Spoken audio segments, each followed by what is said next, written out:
You're also super busy because you've got a young child, another one on the way. How do you handle the juggle of that? I don't. I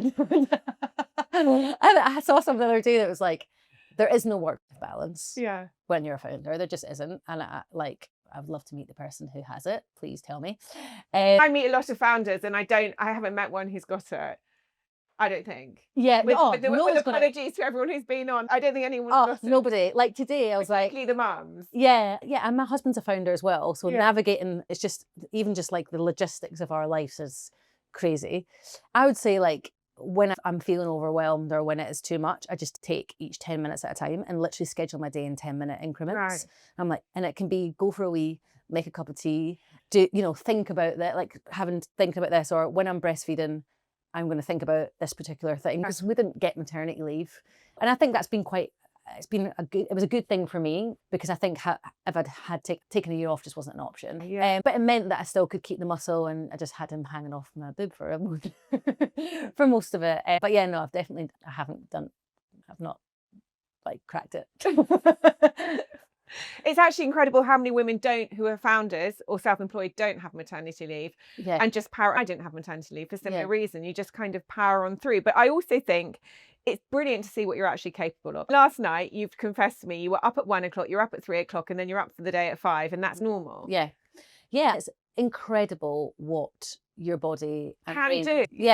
And we get a lot of help. I have an amazing nanny. That's a complete privilege and something that we would never have. My mum brought up us, so two twins, and we're brought up with our cousins. She had 4 under 4 in a top floor 10-minute flat. That's work. And in comparison, it's probably quite easy what I do. I've not got 4 babies in a top floor 10-minute flat, but mentally it's hard. And I think the confidence thing is the toughest thing that I found. Was I completely lost all confidence as soon as he was cut. Oh, did you find that? Yeah. After you had the baby? Yeah, I just didn't know who I was. And I think that identity crisis is, I think, quite normal. Yeah, I think it's normal. For a lot of mums. I didn't have any confidence in my decision making. I guess I was shattered. And depleted. And I think that having my sister and a co-founder like that is, when one of us is in that, we can drag each other out. And I just think props off to anyone who founds a business without a co-founder. You're incredible, because having someone to kind of share that burden with is a must for me. I couldn't do it without her. And how are you preparing for your second baby, having had one? And they're going to be quite close together in age. Yeah, I'm not. And I said, I love you're brutally honest. I said I said this time I was going to, because last time I think I did 7 countries in 7 weeks just before I was meant to stop flying. And this time I was like, I'm not doing that again. I'm going to slow down. And I haven't. Obviously, I'm doing like this course at Oxford, and everything's going at 100 miles an hour. But I think I'm just a bit I'm kinder to myself when I'm pregnant, which is quite bleak. It takes literally growing something else inside me, because I think about the baby and not me. And I would love this time to take more time and really like savor that bit of it. But I'm not sure I'll be able to. I'll just need to hopefully have a third to do that. You might find you're more chilled though, in terms of that confidence thing. Yeah, and I had a bit of a rough time. I had an emergency C-section, and then I was in and out of hospital when I first had him. I had to be operated on like every 2 days after. So I'm hoping this time, touch wood, I think just knowing what's to come is, and feeling more capable as a mum. It was by far the best thing that's ever happened to me. I really felt as much as I'd lost my identity, I felt like being a mum was what I was born to do in a way. Even though I'm still really ambitious, more ambitious, because I want to do it for him, I think he's the best thing in the whole world. And has your ambition grown since having children? I know my ambition did. I was terrified before I had my son.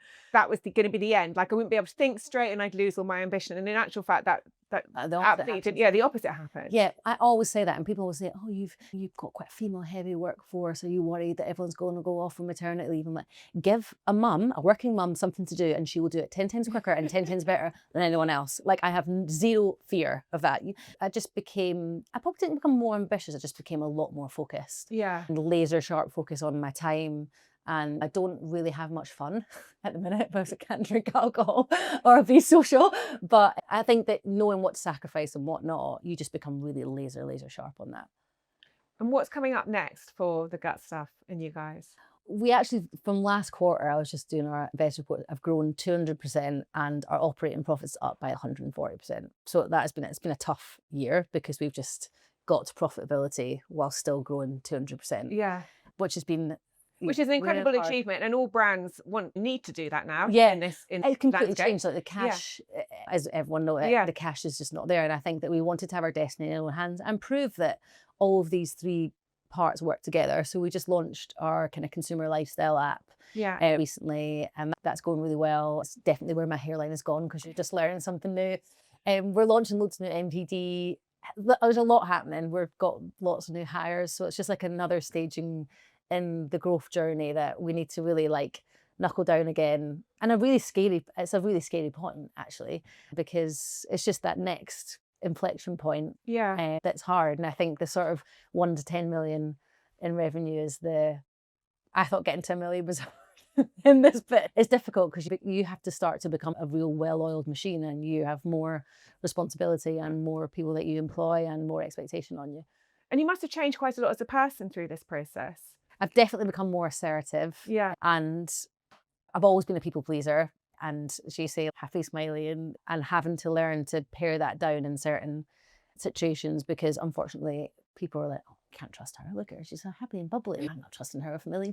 What should we do with it? And unfortunately, I think that's the reaction people have had to you. I don't know. I think I don't know. Maybe that's just my 3 AM paranoia. No, but I don't know. It's interesting to know because I can see how that could happen. I think all women, when they're pitching, face some sort of bias about credibility and determination and those sorts of things. I just wonder if you're very smiley in pitch as well, whether that actually doesn't even work in your favour. No, it definitely doesn't. And I think people are like, these are 2 DJs. I'm not investing in them. How can they run a business? And I think it's taken us a while to prove that. And as I say, and have all of those things that we talked about before, like the vocabulary, speaking their language, being able to tell them the things that they should know rather than the kind of fluffier brand stuff that we like and get excited by. And I think being able to tailor who we are, what we talk about to those different situations is definitely something that I've learned. And my emails have definitely got shorter. They used to be like really florally and like chatty.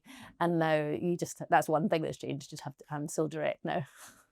And just before we wrap up, what's your advice for women thinking, oh, maybe I'll just start a brand and make it mass market? Like, looking back on your journey, what do you wish someone had said to you at the beginning? Or what do you wish you'd known? I wish I'd known the sacrifice that I had to give my son over to a nanny when he was tiny. And I think you really have to consider that it's such a lifestyle choice. It's not, if you want to just have a lifestyle business that can bumble along but know that's what you're doing. But if you take external cash and you go into retailers and you start to make it, you employ people and you do that, know the levity of that, because you're shackled for quite a long time. And I would not change it. It's definitely what I want to do, but there's a lot of sacrifices. And watching my husband go through the same thing, it's a big life choice. And you will miss out on a lot of weddings and parties and time with your babies. And the word shackled is, I don't know, it doesn't sound like a great word, but it is what happens, isn't it? Take on a commitment, then I think you're duty bound to see it through. Yeah. And morally, as a person, you then want to make it work. Yeah, 100%. You are, and we say this all the time. I'm on this course at the minute, and a lot of people haven't taken external capital.